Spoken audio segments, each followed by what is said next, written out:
kalian merasa bahwa hidup kita terus berjalan, tapi ada satu bagian dalam diri yang terasa belum berkembang? Hai, saya Putri Nur Fadila bersama dengan teman-teman dari kelompok 5. Pada video kali ini, kami akan membahas mengenai integrasi aspek kepribadian dan spiritual melalui teori psikosintesis yang dikembangkan oleh Roberto Assagioli. Selama ini, ketika membahas psikologi, kita seringkali berfokus kepada trauma, konflik, atau berbagai persoalan yang dialami oleh manusia. Namun, apakah manusia hanya dapat dipahami melalui luka dan masalahnya, atau ada sisi lain dari manusia yang berkaitan dengan pencarian makna hidup, perkembangan diri, dan potensi untuk menjadi pribadi yang lebih utuh? Nah, melalui teori psikosintesis, Assagioli mencoba memberikan pandangan bahwa manusia bukan hanya sekedar dari pengalaman masa lalu, tapi juga memiliki kemampuan untuk berkembang dan mengarahkan dirinya menuju keutuhan diri. Untuk memahami bagaimana Assagioli melihat manusia secara lebih utuh, kita perlu mengenal terlebih dahulu bagaimana struktur kesadaran manusia dijelaskan dalam teori psikosintesis. Dalam teorinya, Assagioli memperkenalkan sebuah konsep yang dikenal sebagai egg diagram atau diagram telur. Diagram ini menggambarkan struktur kepribadian dan kesadaran manusia yang dibagi menjadi 3 wilayah, yaitu lower unconscious, middle unconscious, dan higher unconscious. Ketiga bagian ini saling berhubungan dan memiliki perannya masing-masing dalam membentuk diri manusia secara utuh. Kita masuk ke bagian yang pertama, yaitu lower unconscious atau ketidaksadaran terendah.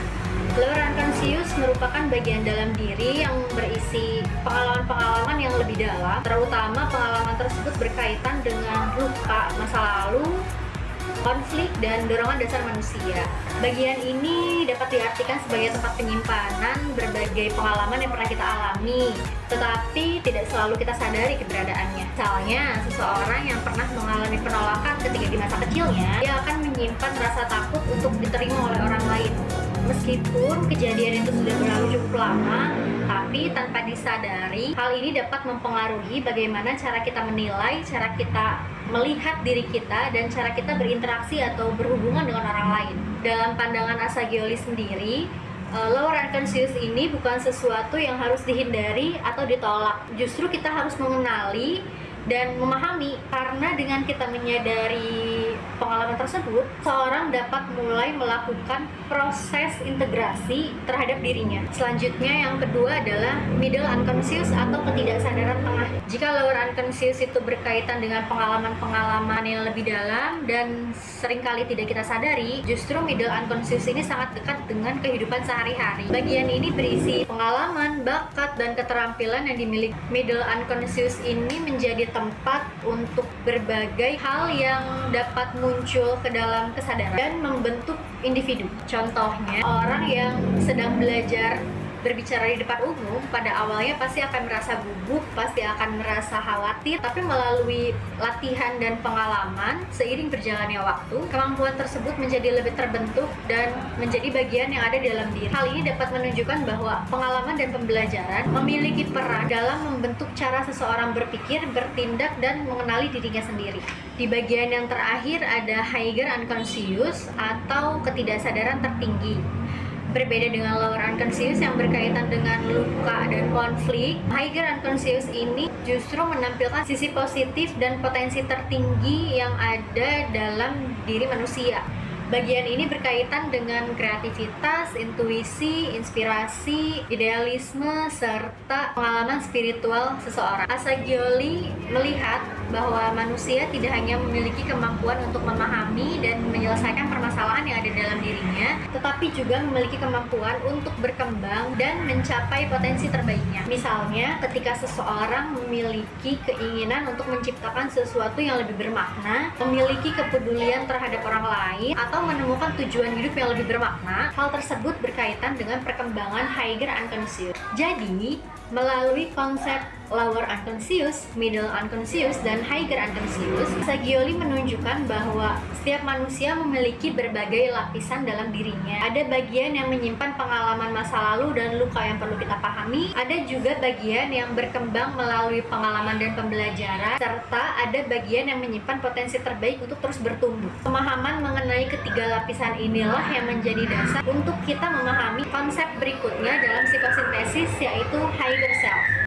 Teman-teman pernah mengalami situasi di mana ketika teman-teman itu marah, kecewa, kesel gitu sama orang, kemudian juga kita ada rasa kayak mau ngebales nih kejahatan orang itu terhadap kita, tapi tiba-tiba dalam diri kita ada yang mengatakan bahwa jangan dulu, pikirin dulu, kemudian tindakan ini baik nggak gitu kan.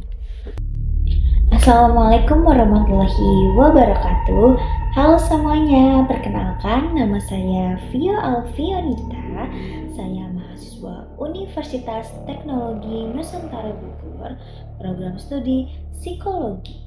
Pada kesempatan kali ini, saya akan membahas materi mengenai higher self atau diri yang lebih tinggi. Mata kuliah ini diampu oleh Ibu Elti Sukesi, SPSI, MPSI, Psikolog. Ternyata suara itu tuh bukan sekedar emosi atau keinginan sesaat, teman-teman. Dalam psikologi transpersonal, hal ini dapat dipahami sebagai bagian dari higher self, yaitu sisi terbaik dalam diri yang membantu kita bertindak dengan lebih bijaksana, penuh kasih sayang, penuh makna, dan sesuai dengan nilai-nilai kehidupan. Kemudian ada pengertian higher self. Apa sih higher self itu gitu kan?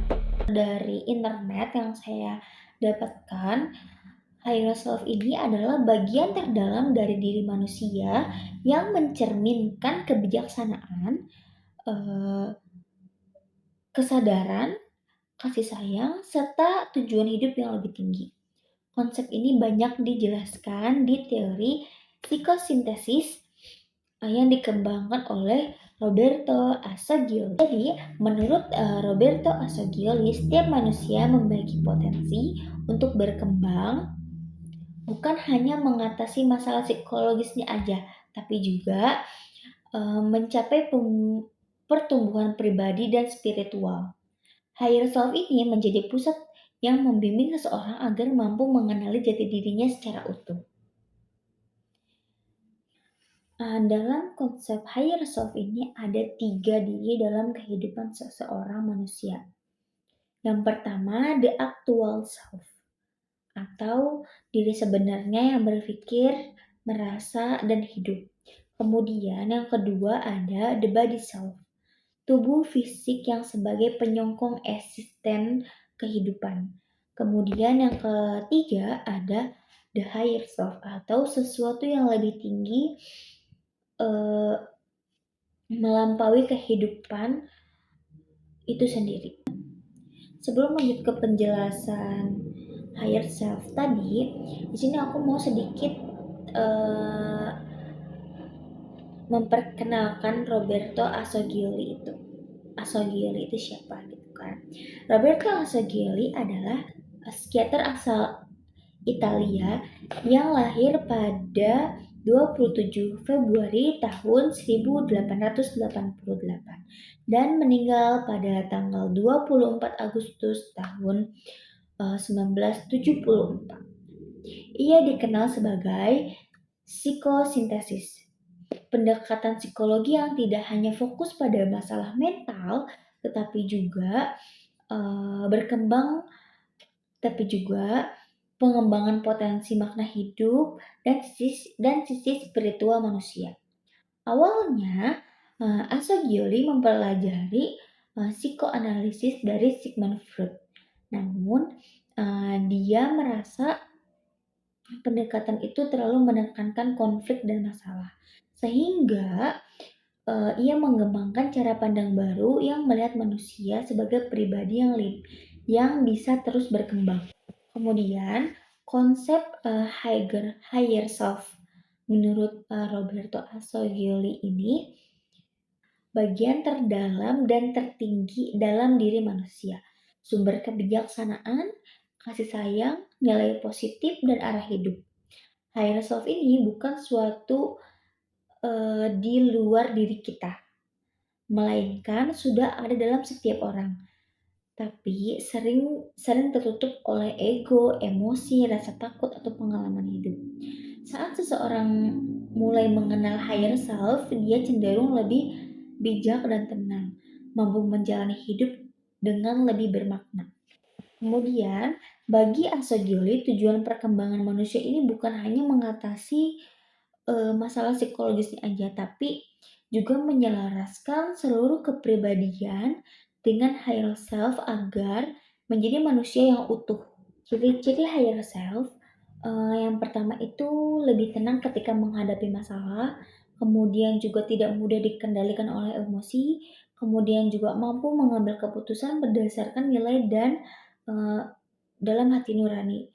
Kemudian memiliki tujuan hidup yang jelas. Kemudian manfaat higher self. Yang pertama membantu kita mengambil keputusan lebih bijaksana, kemudian yang kedua meningkatkan kesadaran diri sehingga kita lebih memahami kelebihan dan kekurangan diri sendiri. Yang ketiga, membantu mengendalikan emosi ketika menghadapi konflik. Kemudian aku mau kasih sedikit contoh dalam kehidupan sehari-hari. Misal, ada seorang mahasiswa mendapatkan nilai ujian yang rendah. Kalau mahasiswa itu mengikuti emosi, mungkin dia akan menyalahkan dosennya, merasa putus asa, atau mau menyerah. Tapi ketika dia mendengarkan higher self, pasti akan berpikir, oh nilai ini kurang baik nih, tapi saya masih bisa punya kesempatan untuk belajar lebih giat lagi dan memperbaiki hasil di masa depan. Dengan demikian, higher self ini membantu seseorang melihat masalah sebagai kesempatan untuk berkembang, bukan untuk eee, merasa bahwa dirinya itu rendah gitu. Kemudian ada beberapa cara untuk menghubungkan diri dengan higher self, yaitu melakukan refleksi rutin, meditasi, kemudian menulis jurnal pengalaman dan perasaan, kemudian mengenali nilai-nilai hidup, melakukan tindakan yang bermanfaat bagi orang lain, kemudian masih banyak lagi. Kemudian latihan-latihan tersebut membantu seseorang menjadi lebih sadar terhadap dirinya, lebih mampu mengendalikan perilakunya. Sebelum kita tutup, ada kesimpulan, yaitu higher self ini merupakan bagian terbaik dalam diri manusia, membimbing kita menuju kehidupan yang lebih bermakna. Semoga kita semua dapat terus mengenali potensi yang terbaik dalam diri kita dan mengembangkannya untuk kehidupan yang lebih positif. Terima kasih teman-teman. Wassalamualaikum warahmatullahi wabarakatuh. Seperti ada dua sisi. Satu sisi, aku ingin menggapai itu. Tapi sisi lain, ngapain sih kayak gitu? Nanti kalau gagal gimana? Bagaimana kalau nanti mereka mentertawakan? Nah, hal-hal seperti itu bukan kamu aneh atau punya kepribadian ganda. Hai, Assalamualaikum warahmatullahi wabarakatuh. Halo semuanya, aku Siti Fatimasya, aku mahasiswi psikologi dari Universitas Teknologi Nusantara, Kota Bogor. Pernah gak sih kepala kamu tuh berisik banget dan kamu berantem sama diri kamu sendiri? Pernah gak sih dalam kepala kamu tuh berisik banget, kayak lagi perang sama diri sendiri? Satu sisi, kamu ingin memperjuangkan sesuatu, ataupun ambisius, atau obsesi terhadap sesuatu, tapi sisi lain, takut akan kegagalan yang belum tentu terjadi. Dalam ilmu psikologi, itu namanya subpersonalities. Nah, kali ini kita akan bahas tentang will dan subpersonalities dipeloporkan oleh Roberto Assagioli. Sebelum ke materi, aku akan introduce you atau memperkenalkan kamu tentang Roberto Assagioli. Roberto Assagioli, sang pionir psikosintesis. Roberto Assagioli merupakan salah satu tokoh penting dalam sejarah ilmu psikologi. Nama asli dari Roberto Assagioli adalah Roberto Marco Grego. Dia lahir di Venezia pada tahun 1888. Dan kemudian dia mengadopsi nama keluarga besar dari ayah sambungnya, yaitu Assagioli. Roberto Assagioli sudah ditinggalkan oleh ayahnya sejak ia berusia 7 tahun. Lalu ibunya menikah lagi dan dia hidup bersama ibu dan ayah sambungnya. Ia menempuh pendidikan di Universitas Florence dan dia melanjutkan spesialis psikiatri di Zurich, tempat di mana dia memperdalam ilmu psikologi berdasarkan pemikiran Carl Jung dan Sigmund Freud. Roberto Assagioli lahir pada 1888 dan meninggal pada tahun 1974. Kita masuk pada penjelasan teori will dan subpersonality. Bayangin diri kamu itu seperti sebuah perusahaan besar. Di dalamnya banyak karyawan. Ada si ambisius, ada si penakut, ada si pekerja keras, ada si pemalas. Nah, semua itu adalah subpersonalities. Aku kasih contoh, Daniel adalah seorang manajer yang sukses. Tapi tiap mau presentasi, dia selalu gugup. Kenapa ya? Karena pada saat presentasi, salah satu wajah terdiri dari macam-macam subpersonalities yang Daniel miliki itu muncul, yaitu wajah si anak kecil. Kecil ini memiliki karakter yang malu, atau mungkin juga karena trauma masa kecil, dulu dia pernah melakukan presentasi tapi tidak optimal. Lalu dari berbagai subpersonalities tadi muncul, misalnya subpersonalities menjatuhkan diri sendiri atau meragukan diri sendiri. Oh, mungkin aku jadi manajer itu hanya keberuntunganku saja. Padahal dengan orang yang sama, tapi dengan subpersonalities yang berbeda, di satu sisi yang lain dia memiliki subpersonalities yang ambisius.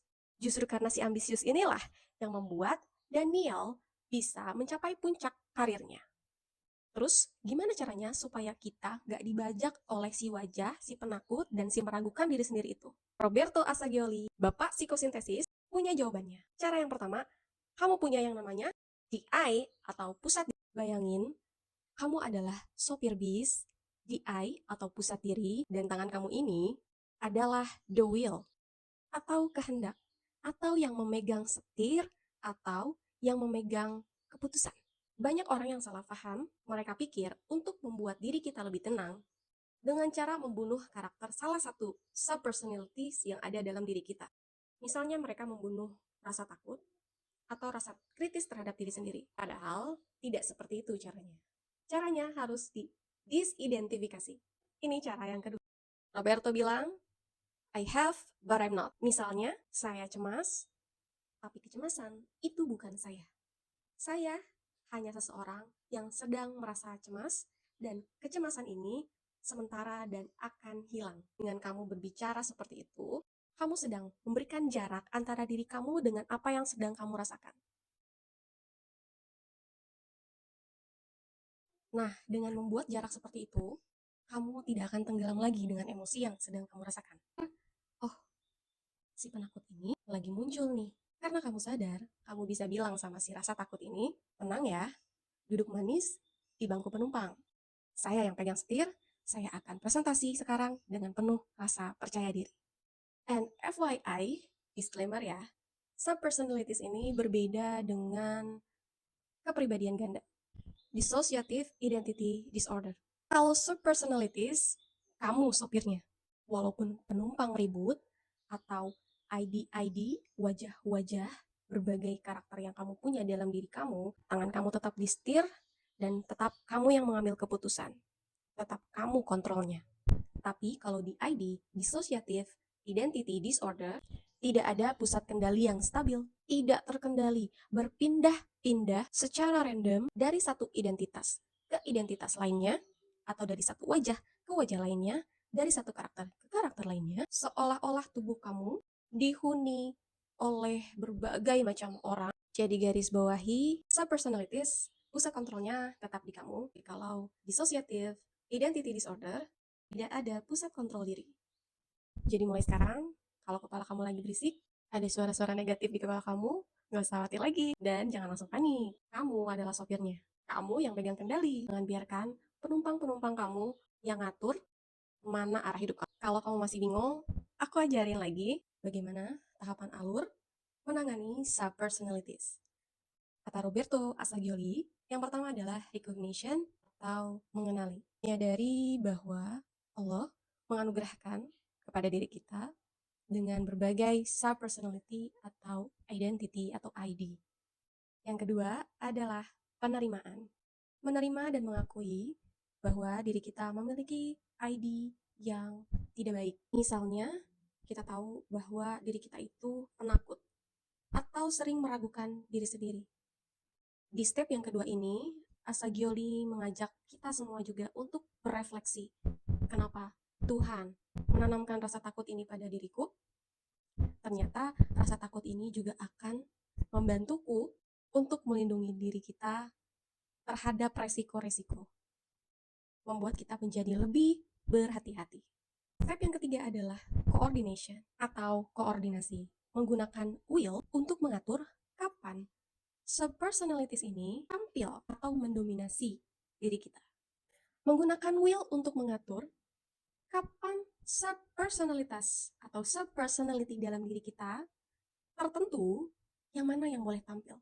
Si penakutkah, si pemberaniskah, pesimiskah, si optimiskah? Di step ketiga inilah kita berhak menentukan subpersonalities mana yang boleh tampil. Tentunya dengan kontrol diri dan disidentifikasi yang sudah saya paparkan sebelumnya. Dan step yang keempat, integration atau mengintegrasikan atau mengkolaborasikan, menyatukan semua ID atau subpersonalities kita. Semua bagian itu untuk dimaknai menuju tujuan hidup yang lebih baik, menuju tujuan hidup yang lebih bermakna. Jadi, sebenarnya apa sih disidentifikasi itu? Perkenalkan, nama saya Muhammad Devul Arsafa. Di sini saya akan membahas salah satu konsep dari teori psikosintesis karya Roberto Assagioli, yaitu disidentifikasi. Nah, mungkin kata disidentifikasi terdengar cukup asing ya, tapi sebenarnya konsep ini tuh dekat banget sama kehidupan kita sehari-hari. Pernah nggak sih kita lagi marah terus bilang, aku emang orangnya pemarah? Atau lagi gagal terus mikir, aku emang nggak bisa apa-apa? Nah, menurut Assagioli, cara berpikir seperti itu justru bisa bikin kita terjebak sama emosi kita sendiri. Makanya, di kesempatan kali ini, saya akan menjelaskan apa itu disidentifikasi, kenapa konsep ini penting, dan gimana penerapannya dalam kehidupan sehari-hari. Jadi, sebenarnya apa sih disidentifikasi itu? Kalau dijelasin dengan sederhana, disidentifikasi adalah kemampuan untuk menyadari kalau kita punya pikiran dan juga punya emosi. Tetapi, kita bukan pikiran atau emosi itu sendiri. Ada satu kalimat terkenal dari Roberto Assagioli yang menurut saya jadi inti dari konsep ini. Kalimatnya adalah, I have thought, but I'm not my thought. Artinya, saya punya pikiran, tetapi saya bukan pikiran saya. Misalnya, contoh. Saya lagi gugup pas presentasi gitu. Terus, kalau saya langsung percaya nih sama rasa gugup itu, mungkin saya bakal berpikir kalau, saya tuh memang orangnya nggak mampu deh gitu. Padahal, sebenarnya saya cuma sedang merasa gugup. Bukan berarti saya memang orang yang gagal. Nah, itu tuh poinnya yang dimaksud dengan disidentifikasi. Terus, kenapa sih konsep ini penting? Karena menurut Assagioli, di dalam diri kita itu sebenarnya ada banyak sisi kepribadian. Kadang kita percaya diri, kadang kita takut, kadang perfeksionis, kadang juga suka overthinking. Masalahnya pun muncul kalau kita terlalu melekat sama salah satu sisi itu. Contohnya kita bilang, saya nih memang orang pemalu. Padahal pemalu nih, rasa malu itu tuh cuman salah satu kondisi yang lagi muncul saat itu doang gitu. Nah, dengan disidentifikasi ini, kita belajar buat melihat semua emosi itu dari jarak tertentu. Jadi, memang emosinya tetap ada, tapi dia nggak mengambil alih cara kita bertindak. Di slide ini, kita bisa lihat hubungan antara the self dengan subpersonality. Kenapa saya gambar pakai emoji subpersonality? Kenapa saya gambar subpersonality dengan emoji seperti Kenapa saya gambar subpersonality dengan emoji-emoji yang ada di gambar ini nih, yang ini. Di emoji-emoji ini tuh tergambarkan ada beberapa jenis subpersonality. Yang merah itu namanya si pemarah. Lalu yang kedua sebelahnya ada si penakut. Yang ketiga ada si perfeksionis. Dan yang keempat ada si ambisius yang gambar piala. The self itu bisa dibilang sebagai diri kita yang sebenarnya atau pusat kesadaran. Sedangkan subpersonality adalah berbagai sisi yang ada dalam diri kita. Semua itu sebenarnya normal dimiliki setiap orang. Yang jadi tujuan kenapa adanya disidentifikasi itu bukan menghilangkan sisi-sisi itu, melainkan kita tetap jadi orang yang memegang kendali dari sisa personality tersebut. Ibaratnya nih, kita yang nyetir mobil, tapi bukan emosi kita yang nyetir mobil. Gini deh, biar lebih gampang saya kasih contoh deh. Misalnya ada mahasiswa yang mau presentasi ke skripsi. Terus sebelum dia maju mau mulai presentasi, sebelum maju dia mikir, waduh, nanti kalau salah gimana ya? Kok kayaknya aku bakal jelek deh kalau maju ke depan. Nah, kalau dia percaya terus sama pikiran itu, kemungkinan besar rasa cemasnya itu bakal makin besar. Tapi, kalau dia menerapkan disidentifikasi, dia akan bilang ke dirinya sendiri, oke, sekarang aku memang lagi cemas. Tapi, rasa cemas ini bukan siapa aku. Akhirnya dia tetap bisa presentasi. Mungkin masih gugup lah sedikit, tapi setidaknya dia tuh masih tetap bisa mengendalikan dirinya karena dia tahu itu disidentifikasi. Terus kalau kita bisa menerapkan disidentifikasi, manfaatnya apa? Loh, manfaatnya tuh lumayan banyak loh. Ada, kita jadi lebih sadar sama apa yang sedang kita rasain. Terus kita nggak gampang bereaksi berlebihan kalau lagi emosian.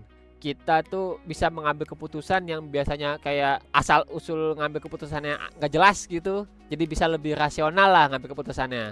Kita juga bisa lebih siap menghadapi tekanan atau masalah karena kita nggak langsung ke bawah emosi. Jadi kita masih bisa, oh sabar, masih bisa, oh iya tenang, oke lah kita ambil aja sikap yang ini gitu. Jadi kesimpulannya, disidentifikasi ini mengajarkan kalau kita memang punya pikiran dan emosi. Tapi itu bukan berarti pikiran dan emosi tersebut adalah identitas kita. Dengan belajar mengamati apa yang kita rasakan, kita jadi punya ruang untuk memilih respon yang lebih baik. Dan itulah salah satu tujuan utama dari psikosintesis, yaitu membantu seseorang berkembang menjadi pribadi yang lebih utuh dan lebih sadar terhadap dirinya. Terima kasih. Halo teman-teman, mungkin di sini teman-teman sendiri itu kalau mendengar kata psikologi ya, itu tuh sebuah gangguan mental, gangguan emosi. Tapi tahukah teman-teman, psikologi sendiri itu sebenarnya tidak hanya memecahkan sebuah masalah, tapi juga bisa menemukan makna hidup dan potensi pada diri seseorang. Nah, daripada itu kita bahas pada video kali ini. Halo, perkenalkan nama saya Muhammad Ruli Saputra. Saya salah satu mahasiswa dari Universitas Teknologi Nusantara Bogor. Saya di sini sedang menjalankan tugas dari mata kuliah yaitu Psikotes, Konseling dan Psikoterapi bersama Ibu Elty Sukaisi, SPSI, MPSI, Psikolog. Baik, di sini saya ingin menjelaskan soal psikosintesis melalui pendekatannya. Baik teman-teman, di sini ada slide pertama yaitu psikosintesis. Nah, psikologi ini dikembangkan oleh salah satu tokoh yang bernama yaitu Roberto Aciologi. Nah, beliau sendiri itu tidak hanya menjelaskan pada aspek. Jadi gini teman-teman, bisa dilihat di PPT-nya ya. Nah, berbeda dengan pendekatan lain yang lebih fokus pada masalah psikologis, psikosintesis sendiri itu sebenarnya melihat manusia secara utuh teman-teman. Artinya apa? Di sini manusia tidak hanya terdiri dari pikiran dan emosi, tetapi juga memiliki aspek fisik, sosial, dan spiritual yang saling berkaitan teman-teman tentunya ya. Baik teman-teman, kita lanjut ke slide kedua ya. Di sini sendiri itu ada teori yang terdapat konsep yang disebut dengan true self atau diri sejati. Nah, konsep ini menjelaskan sebenarnya teman-teman bahwa setiap orang memiliki potensi terbaik di dalam dirinya sendiri. Selain itu, asagiologi juga membagi kesadaran manusia menjadi 3 teman-teman. Yang pertama itu adalah lower unconscious yang berkaitan dengan dorongan dasar dan juga pengalaman traumatis. Ya, pasti teman-teman punyalah pengalaman traumatis sendiri ya yang mungkin bisa kita ceritakan ataupun tidak, begitu teman-teman.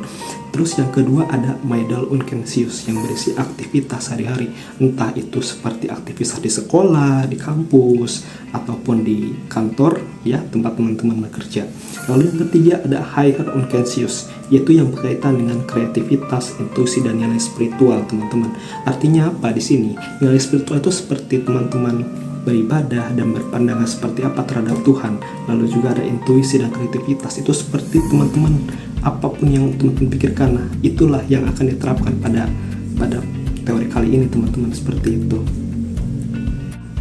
Baik teman-teman, di sini di slide yang ketiga ya, ada yang namanya integrasi spiritual.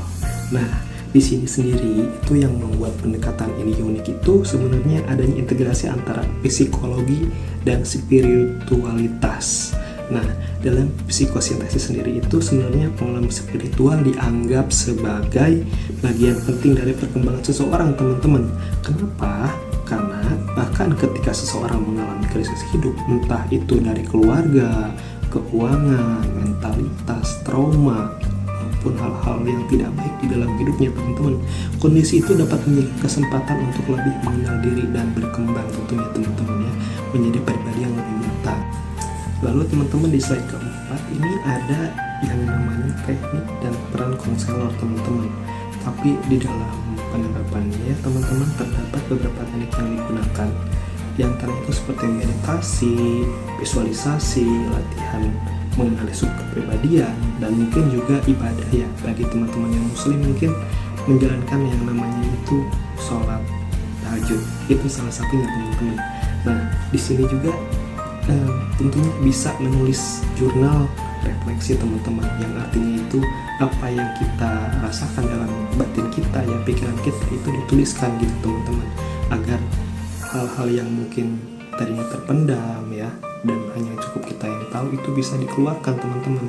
Nah, lalu juga di sini ada peran konselor teman-teman ya. Sebenarnya ya udah jelas ya, peran konselor sendiri itu sebenarnya mendampingi klien tentunya agar mampu mengenali dirinya sendiri gitu ya, lalu memahami potensi yang dimilikinya, juga menemukan tujuan hidup yang lebih bermakna tentunya teman-teman. Jadi dapat kita simpulkan ya teman-teman ya, bahwa psikosintesis sendiri itu merupakan pendekatan psikologi yang memandang manusia secara utuh teman-teman, baik dari sisi psikologis maupun spiritual. Nah, pendekatan ini itu sebenarnya teman-teman tidak hanya membantu mengatasi masalah, tetapi juga mendorong seseorang untuk berkembang dan menemukan makna dalam kehidupannya.